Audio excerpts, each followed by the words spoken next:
మనం చాలా ఘనంగా శ్రీకృష్ణ జన్మాష్టమి ఉత్సవాలను సెలబ్రేట్ చేసుకుంటున్నాం. అన్నమాచార్యులు వారు చెప్పిన మాటల్లో అయితే శ్రావణ మాసంలో వస్తుంది ఈ బహుళాష్టమి అని. శ్రీకృష్ణ జన్మాష్టమిలో 3 పదాలు ఉన్నాయి. శ్రీకృష్ణ జన్మ అష్టమి. భగవద్గీత అనుసారము శ్రీకృష్ణుడు దేవాదిదేవుడు, భగవంతుడు. వ్యాసదేవుల వారు భగవద్గీతను రచిస్తున్నప్పుడు ఆ భగవద్గీతలో ఉండే ధృతరాష్ట్ర ఉవాచ, సంజయ ఉవాచ, అర్జున ఉవాచ అని రాసి కృష్ణుడు మాట్లాడుతున్నప్పుడు మాత్రము శ్రీ భగవాన్ ఉవాచ అన్నారు.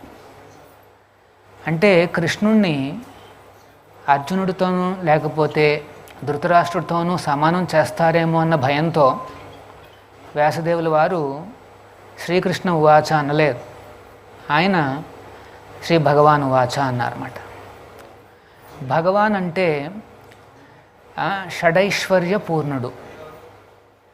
ఈ లోకంలో ఎక్కడైనా సరే ఒక పర్సనాలిటీ అట్రాక్టివ్గా ఎప్పుడవుతాడు అంటే 6 రకాల ఐశ్వర్యాలు ఉండాలంట. ఒక ఐశ్వర్యం ఏమిటంటే అందచందాలు. అందంగా ఉండేవాళ్ళు ఆకర్షణీయంగా ఉంటారు, వాళ్ళల్లో ఆకర్షణీయత అనేది ఎక్కువగా ఉంటుందన్నమాట. కృష్ణుడి యొక్క అందచందాలను చెప్తూ బ్రహ్మ సంహితలో ఈ రకంగా చెప్పబడింది. కందర్పకోటి కమనీయ విశేష శోభం గోవిందమాది పురుషం తమహం భజామి. కందర్పకోటి, ఈ మొత్తం విశ్వంలోనే అందంగా ఉండేవాడంట మన్మధుడు.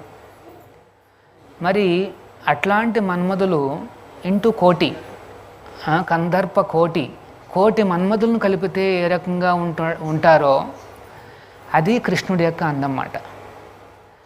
అది ఫస్ట్ ఆకర్షణీయత. రెండోది ఏంటంటే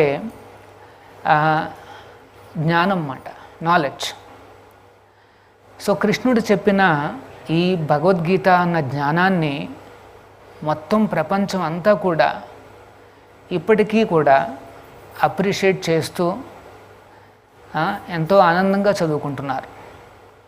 భగవంతుడు అన్ని చోట్ల ఉన్నాడు, మరి విగ్రహంలో లేడా? విగ్రహంలో కూడా ఉన్నాడు.